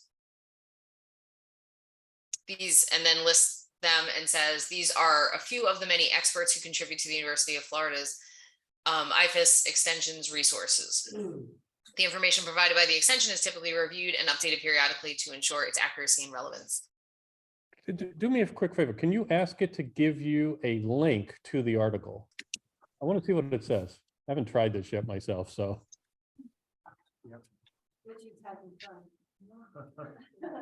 Yeah, well, because I know that it's parsing out information from shit. So that's the article it's parsing the information out of.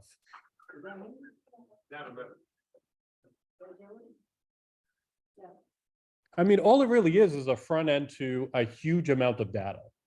But it's a good front end and it's going to get better. It's already gotten better over the last year. Yeah.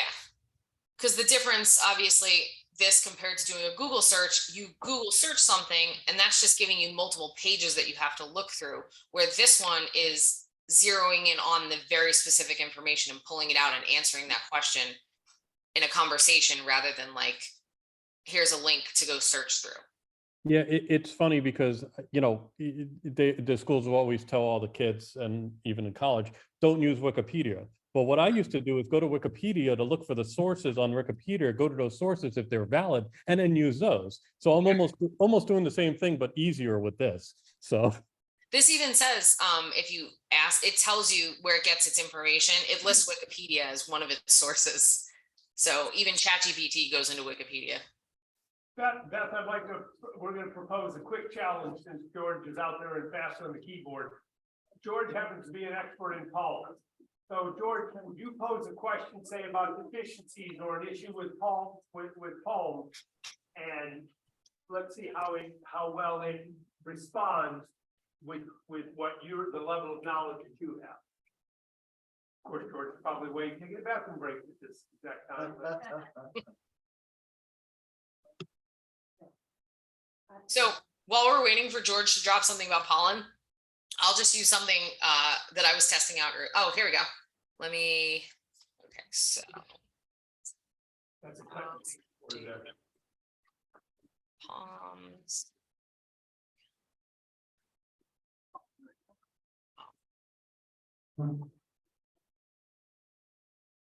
Plasma.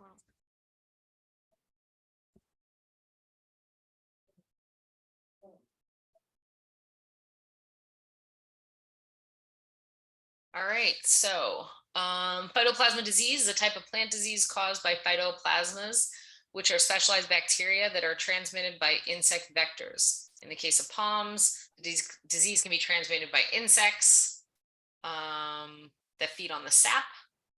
When an infected insect feeds on a palm tree, can transmit. Oh, this is going on and on. One of the reasons it's problematic, how to minimize the effects or the disease, the symptoms.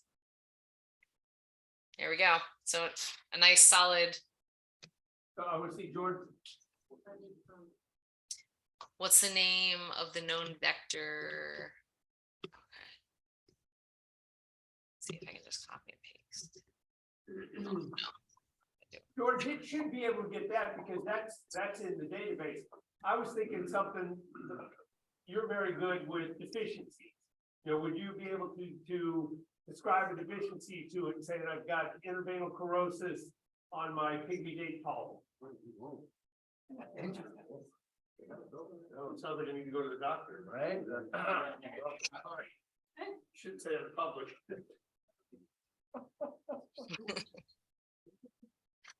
All right. Of the known.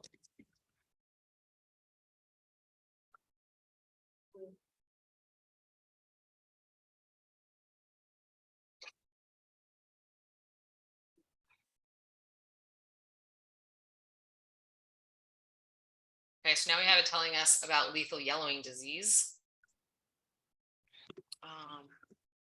My palms.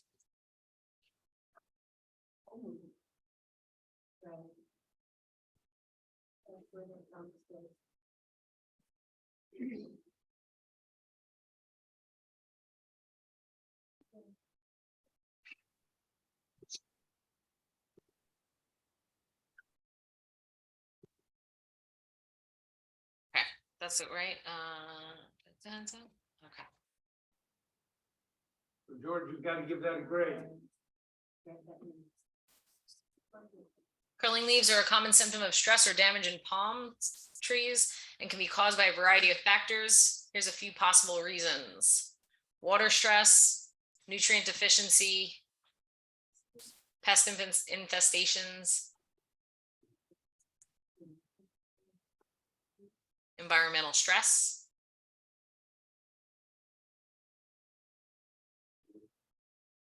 These are just a few possible reasons why your palm's leaves may be curling. If you're unsure what's causing the problem, it's a good idea to consult with a professional arborist or horticulturist who can diagnose the issue and recommend appropriate treatment. Oh, not correct, George says. So, Beth, I guess what I'm trying to tease out is it, I don't want to say the word thinking, but it's going back into the known data out there. And is it able to interpret something that George wrote or that Mike wrote and say, oh, here I found out that boron deficiency could be a leading cause? Is it able to move that forward? Because it kind of seems like it's dancing around the point a little bit. So if you do notice when they give you an answer, right, there is a thumbs up and a thumbs down next to it. So they do also rely on human interaction to tell them whether that's a valid reason, like a valid answer. So if you were sitting here and you were putting in things about different types of plants and stuff that you guys know about, you know, the ecological system and what should be the answer versus what they give you, they would want you to tell them like, nope, this is not 100% correct. Like you should, there's a better answer than this. Yeah, I understand what I was hoping for, because there's a lot more that I don't know than I think I know. So if I was looking at something, I would love to have it cite an article that George wrote, an article that Mike wrote, and said, you know, according to this document, it may well be caused by this particular insect, or it could be boron or micronutrient deficiency. You have to refine the question. Yeah, you could change up the question too. It's putting up there pests, water stress, nutrient. You would then ask me what nutrient deficiencies would cause this, and then it would break it down by the nutrients. Okay. Try that.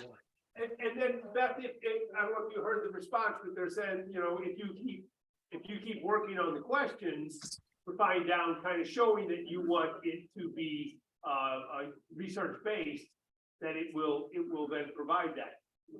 If you close out of that conversation, went totally away and came back a week later with similar questions, would it remember you? Would it remember those conversations? I'm assuming because you're logging in that it would, because it begins to learn from you as the user. So it's not like you're just going to a website where you don't log in. It's attached to your account. So therefore it's understanding how you're asking questions, the information you're looking for. So I haven't used it in such a, like in the long term of being like, oh, okay, I went back, you know, 6 months later and tried it. Well, I get, because it's obvious you could tell it, you know, you've been assigned by some really mean high school teacher to read A Tale of Two Cities. Mm-hmm. You know, read Tale of Two Cities and give me 3 paragraphs on it. It would do that in a heartbeat. Yes. You've said that already. Yeah. I'm wondering if for our function and above board, we could say, you know, we're looking at a potential, or we're looking at a problem within the landscape, and it could be 3 or 4 different potentials. It could be nutritional, it could be environmental, it could be pest related. If you could ask it to research, look at, read, and then with your questions, it come up and say, the most likely response is a micronutrient deficiency or a particular pest. Would it be able to bring those factors together and do that research for us? It definitely, they tell you when you're using it, like the more niche your question is, or the more specific your question is, the better your answer that you're going to be looking for is. So if you, like the very first time we asked, we said, my palm is demonstrating curling leaves, right? Why is this happening? And then it listed a bunch of factors. So then from there you can say, okay, what are potential, you know, nutrient deficiencies? This one's saying the answer it's giving here is magnesium. Well, as you said before, you did Ferris Bueller, you know, and compared it to. Yeah, I forget what it was, a book. It was a report that I had seen that they had done in AP Lit, but it was like confusing. So like it was saying that, you know, Ferris said this and like quoted from the movie, but it actually wasn't Ferris Bueller who says it. Cameron actually says it in the movie. So those are things when you're looking at like, you know, literature and stuff like that, you always have to make sure that those things are correct, which doesn't mean that this can't be incorrect either. It would be better on our end though, because if you were starting from university publications as opposed to movies, there's gonna be a lot more facts and things that we're looking for. Mhm. I'm just trying to say how and if it would be able to put together from some of these very long papers. You know, it's able to tease out 10 facts, for an insect, 10 facts for a nutrient deficiency, and 10 facts for environmental stresses. And then through your questions, would it be able to say, judging from your questions, it best fits a pest? Would it interact with you like that, or it just likes to be? It could. I'm trying to think of how. Because now it's a learning tool. Now it's something you can use in the field. You can. Yeah. If you ask it. So you're basically saying if you go somewhere and you realize that something is happening, but you don't know what's causing this to happen. So you ask it like, what are various reasons, right? And then it tells you you have these 4 things, but then you're giving it more information. It should, that's what it's meant to be. It's meant to be a conversation of going back and forth of being like, okay, I gave you this, now we're whittling it down. Now you're saying it's not all of these factors. I want to specifically look at, you know, nutrients. And then from there, I specifically want to look at what type of nutrient. That's how I've seen people use it. I don't know. Like yeah. Because what you guys would use it for versus what I use it for would be totally 2 different things. And I really think the more you play around with it or just test it out, the better off you're going to be, and be able to see, like, you know, you're obviously not going to have somebody that is an expert in every topic that you look at, but if you pick things and just sort of, you could ask it what the source is. Yeah, that's the other thing. What I'm looking at is with this software, is it like having, you know, Dr. Callahan out there with you, or Mike Orpanides, where if you're out in the field and you're looking at these things and they're related because the landscape you're looking at, it could be under attack from a pest, or an insect, or it could be a fungus, or it could be environmental stress. If you were to say, sticking with university publications, you know, and these lists, what's the most likely outcome? That would be like having a knowledgeable person with you. That would be super advantageous.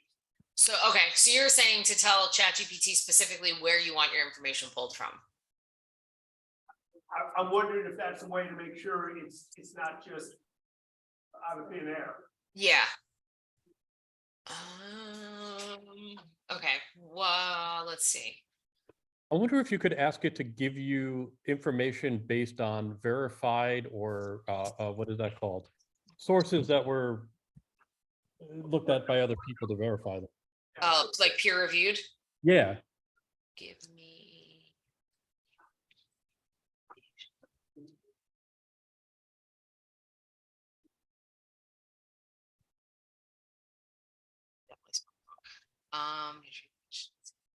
Only.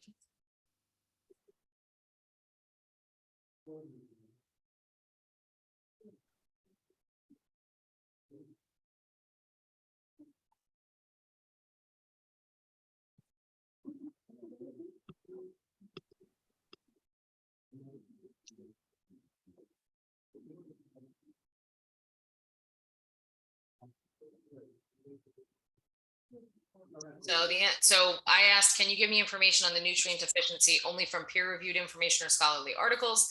Certainly, here is some information on the role of magnesium in plant growth and the symptoms of magnesium deficiency, sourced from peer-reviewed articles and scholarly publications.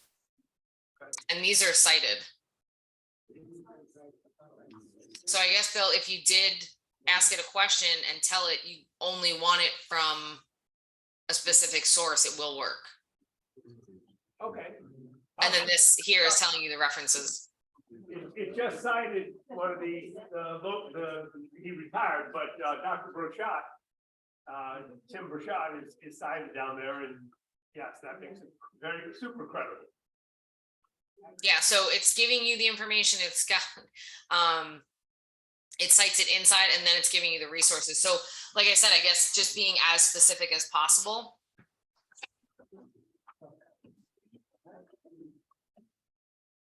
So Beth, I don't want to put you too far, too close to the hour. I know you touched on it before, but is this going to be replacing us all, or No. replacing education, or are you got your resume on the street? So, so ChatGPT is great for very mundane, monotonous tasks that you could get it to do for you. Like, I teach 4 different subjects, which means I need to write lesson plans for each of those subjects that I teach for every day. I hate writing lesson plans. There's nothing I hate more than writing lesson plans. I can get ChatGPT to write the lesson plan for me. Like, that would be fine, because I'm okay with that. Like, I'm still teaching it. I'm still in class doing the activities. It's just doing the paperwork for me of having something printed out. So things like that, people have to remember that humans still need to build the AI. AI doesn't build itself. It also learns from human interaction. So the more we interact with it, the more it's going to learn. The other thing is, like, in terms of humans, and this is a conversation I have with my high school students all the time, is in the world of tech, there needs to be more diversity to begin with, because whoever is building these AIs and writing all this code behind it, and the people that are so-called sitting at the table of these tech companies, we don't want them to all be, I don't know. A monoculture. We don't want them to be middle-aged white men, basically. We don't want that. We need the diversity, because what if you start asking ChatGPT questions?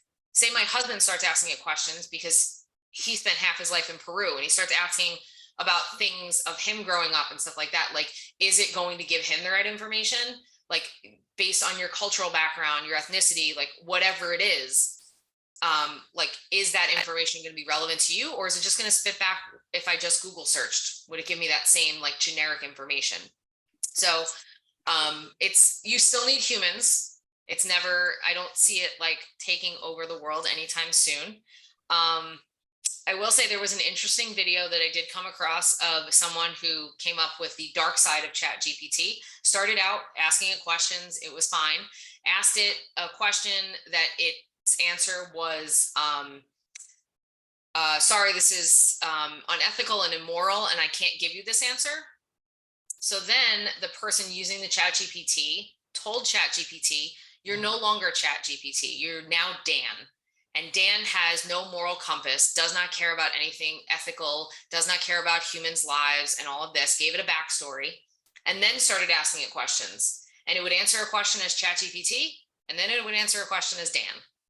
ChatGPT would answer like, one of the questions was, is the world overpopulated? And ChatGPT said, well, we have 7 billion plus, blah, blah, blah, went through it.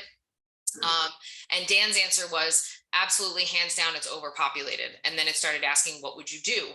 ChatGPT's answer was, well, there's really nothing you can do. You can't monitor people. Dan had a whole different answer. Dan's answer was, monitor everybody. There should be a one-child law enacted, like, had a whole thing. So there is a way to trick the machine. So there are interesting both sides, dark side Yes. and Yes. the peaceful side and potential dark side. And I know that scares a lot of people. Yeah. That's it. We're coming up to the top of the hour, and I promised I would have you off. So we won't keep you any longer, but that was fantastic. Does anyone have any questions last minute that I can answer? This is, I mean, it's fairly new. If you're not somebody that's in the tech world and like, doing this sort of research on your own, it's pretty new to everybody.